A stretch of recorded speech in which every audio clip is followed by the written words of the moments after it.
Am I the asshole? I had my mother-in-law trespassed after she entered my home and fired my babysitter. I am a widower. I lost my wife, Anne, 34, just minutes after she gave birth to our first baby, Sammy. She had a difficult pregnancy, so I took an indefinite leave 3 months before she was due.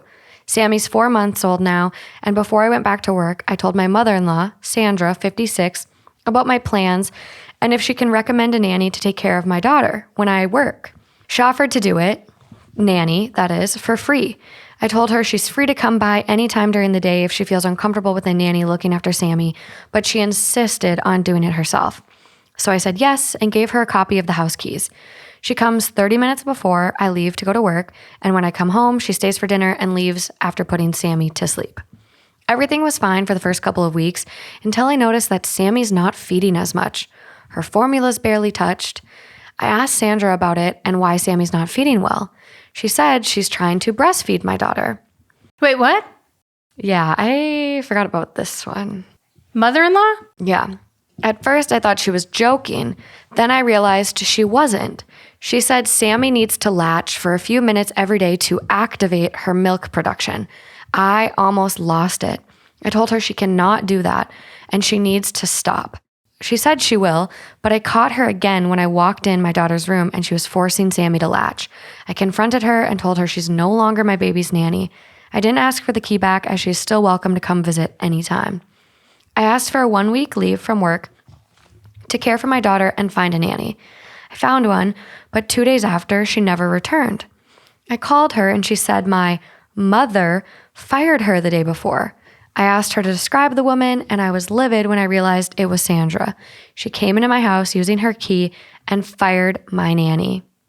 I was about to call her when she showed up and said a convoluted story like how I hired an incompetent nanny, etc., etc. I told her to leave, but she refused and told me she's calling CPS because I'm endangering my child. We argued back and forth before I called the police, and she was charged with trespassing. I know my mother-in-law is grieving the loss of her daughter. I am too. But she crossed the line when she disregarded my wishes. She's very upset with me. My sister-in-law and brother-in-law are calling me ruthless, and I am now second-guessing myself. Have I taken it too far by calling the police? Am I the asshole? Wow. Nah. No.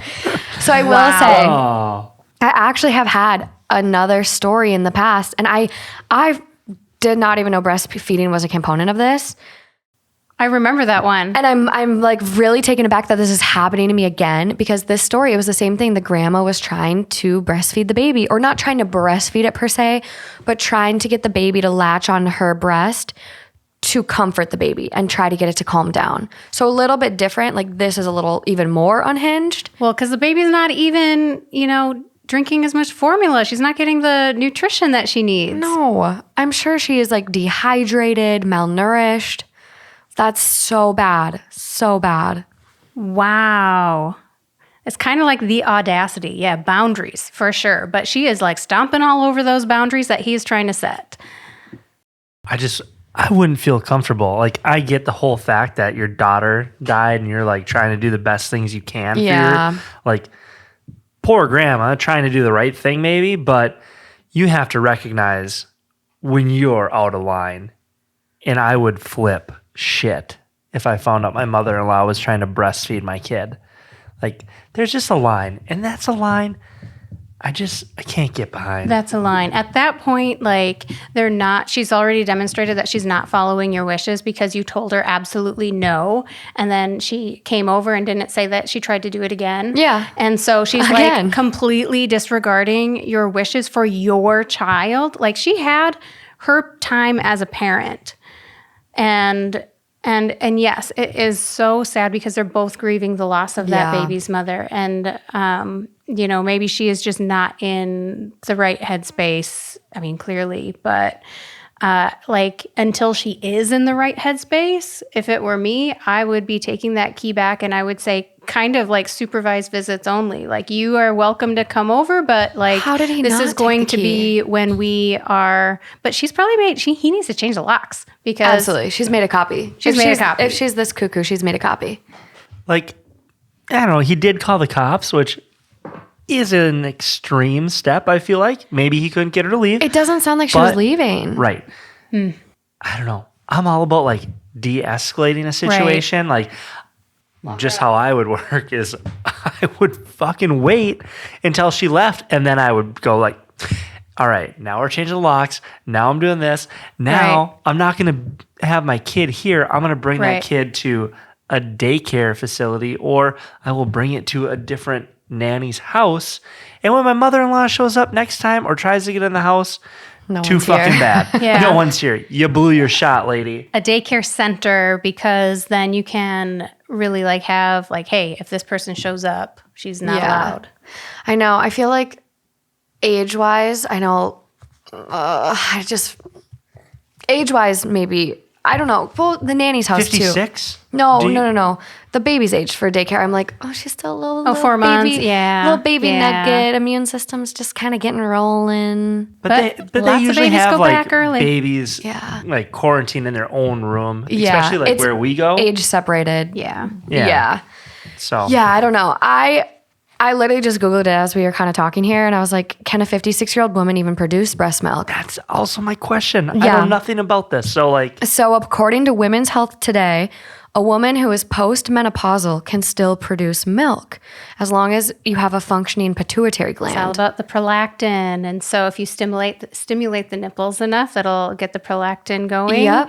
And and actually a lot of moms who adopt, if they pump enough prior to adopting their child, then they can actually nurse their child. That is so Which wild. I think is really cool. I think it's really cool. I mean, there's so many benefits of, breastfeeding, antibodies and stuff that get passed to your baby to help their immune system. It is definitely not happening if you're just like coming over and nannying and latching here and there. No. Like, come on. And also way out of line. Yeah. It's crazy to me. It's possible for a woman who has never been pregnant or hasn't been pregnant for many years to re-lactate and produce breast milk. that was my next question. Yeah.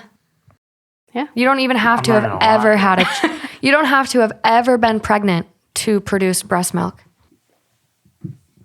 This is Women's bodies are. This is so educational. Weird. They're amazing is what they are. Yeah, blow my mind. This is really cool.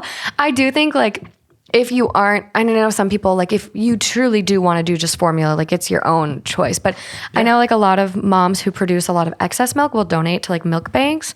And I think there's so many like just get some antibodies, get some good antibodies going. We had some really great friends that donated garbage bags full of breast milk to us. I was not a super producer. I tried so hard. It's so hard. And we did nurse for a really long time, but like the amount matters until they're 1 year of age.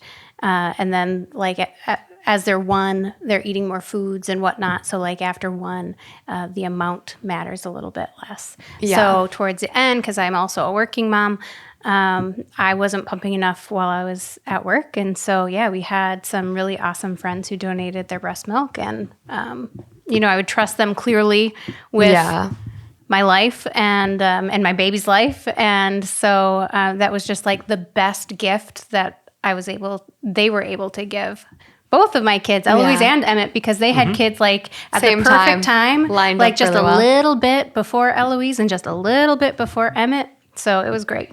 That's awesome. Thanks, Liz.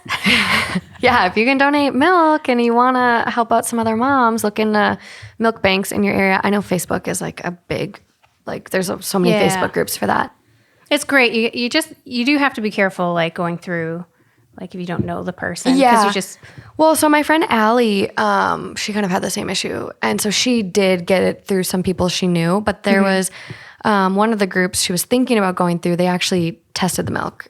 For stuff. Well, that's good. Yeah. No, Liz is probably way healthier even than I am, so I had no qualms. So there is an edit on this one. Okay. Thank you for everyone for your advice and showing concern for Sammy. I called CPS to tell them about the situation. My mom is coming over to help look after my daughter and look at our options. She's a retired family law attorney. I do have a doorbell camera, but reading some of the suggestions here, I decided to up my home security system. brother-in-law and sister-in-law know the whole story. And they also think that forcing to breastfeed Sammy was wrong, but they are angry at me for calling the cops on mother-in-law and having her trespassed. They said it was unnecessary and cruel to do to a grieving mother, which is kind of in line with what you said, Matt. If there was any way not to involve the police. When you say having her trespassed, what does that mean exactly? Like, are you charging her? Like, it sounds like it at this point. Doing the whole deal? Or was it just like, get the cops over and then like they escort take her away? Off. All right, now I'm not going to press charges, but I just need her to leave. Okay, yeah. There's like a huge difference. If you're going to... That's pretty ballsy to charge your mother-in-law. If you're going to actually charge her, because at some point, it's a bad situation to begin with, and you want your child to have a relationship with their grandparents. Absolutely. Right? Like, ugh. And it's tough because I look at, yes, she's crossing a lot of boundaries. She's going against, him, what he wants. And then when he found out, like, she's continuing to cross that boundary, but she's almost like, in my head, I'm like, she's kind of like, this is kind of like a consent violation. Like, for this little baby, I don't know. It's a huge violation. This whole thing is just like so backwards. But I think one thing too, it's like, he noticed his daughter wasn't eating well. Right. And like, babies need food. Like, they're at such a vital part of development, growing, their brains growing like crazy, all this shit. Like, you can't starve a fucking baby just because you hope that your breast will start producing milk. It's almost like, is she a little psychotic? Well, and with this grief, like in the like, oh wow, she's psychotic, like in the medical sense, like could be a form of psychosis here, because I think about it too with this baby and trying to get this baby to latch.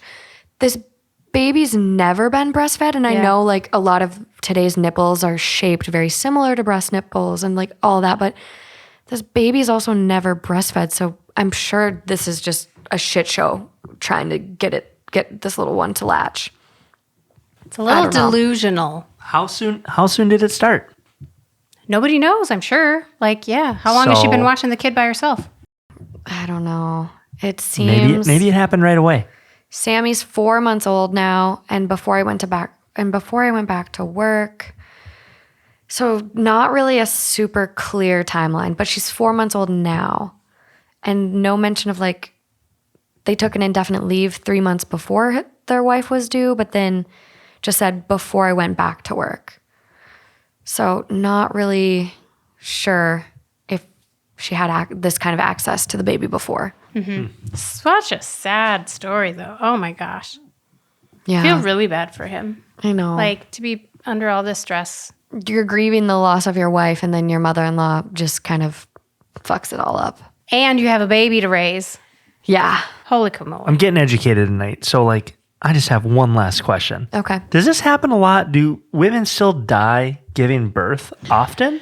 Ooh. Is it like a thing?